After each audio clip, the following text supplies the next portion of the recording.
Ito mga inaayos natin.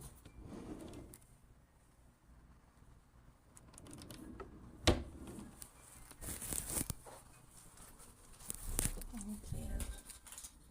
Yan ang mga aayusin natin. Ano po ako? Yan, mag-ayos.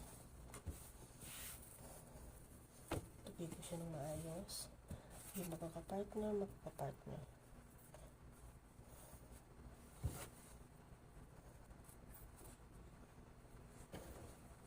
Yan. Yung magkakapartner po, magkakapartner ang ginagawa ko. Pati sa mga ganito. At inaanak po siya by colors po siya, guys. Kailangan po kasi naka-by colors.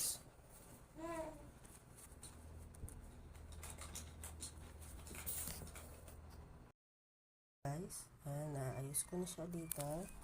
Ano naman dito? Pati dito naayos ko na rin siya. By orders.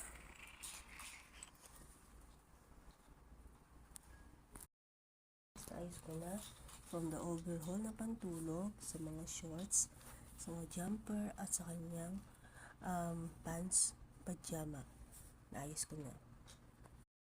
Guys, naayos ko na.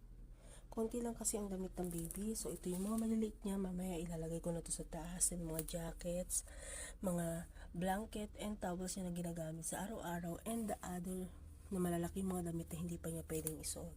Siyempre, yung mga shoes din niya naka-ready na rin, nakaayos na. Yan po, ang simpleng pagka-assorted ng closet ng bata. Baby. Thank you for watching.